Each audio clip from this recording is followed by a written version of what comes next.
Hello, welcome back to the channel, and if you're new here, please do hit that subscribe button so you don't miss any of my updates. Please watch till the end so you can check the sources yourself and try to verify the news. Now, here's a story that has many scratching their heads from Mpumalanga to Pretoria. A recent report has revealed a troubling case at the Inkomiti Usuthu Catchment Management Agency, part of the water resources sector, where a top job was given to a foreign national from Eswatini without a proper work permit. To make matters more complex, it appears that a fully qualified South African candidate was overlooked in the process. This has sparked concern about fairness, transparency, and how certain state entities handle recruitment for critical roles. peopleseye.co.ca. 1. Sunday World. 2. So, what exactly happened? According to an HR investigation, the agency's CEO and board bypassed their own human resources department when hiring this executive. A South African was apparently in the running and met all the job requirements. Yet, the position was awarded to the foreign national who, notably, lacked a work permit and whose academic qualifications were not verified ahead of appointment. The HR report highlights that even the contractual clause requiring skills transfer to local staff was missing. peopleseye.co.ca. 1. Sunday World. 2. This isn't simply an oversight, it appears to be a breach of established recruitment policy. The report noted failure to advertise the vacancy properly and failure to communicate re-advertisement to previous applicants. That undermines transparency and equal opportunity values that any public institution must uphold. peopleseye.co.ca. 1. Sunday World. 2.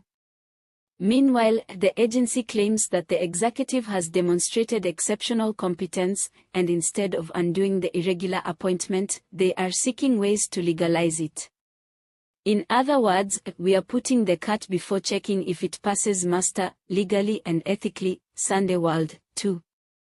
This story raises several important questions.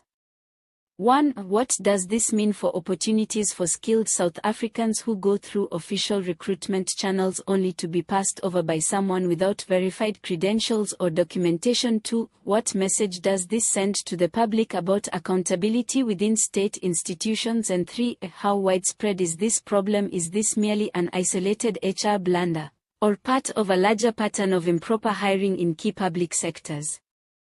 This is not the first time such concerns have emerged in South African public service, and honestly, each time it happens, it chips away at confidence in government operations.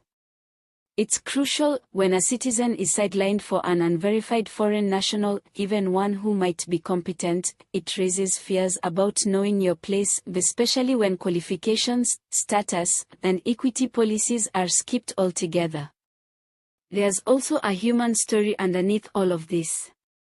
Think about that South African professional who applied, waiting for fair consideration, only to see the door close quietly, not because of lack of skill or credentials, but because the hire was made through a flawed process.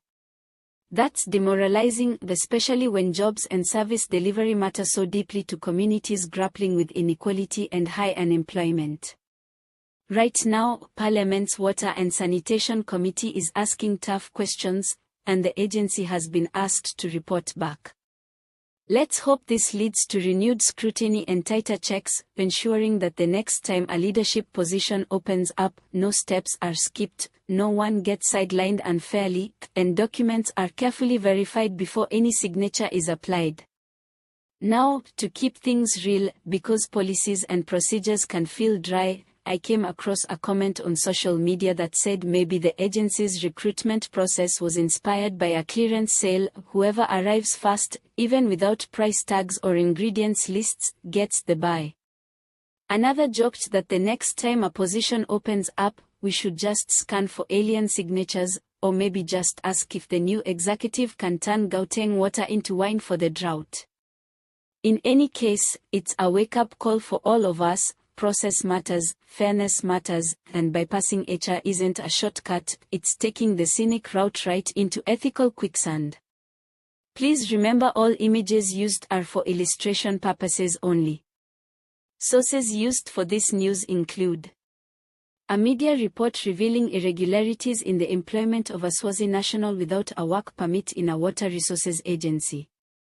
Sunday World Internal HR Report Summary.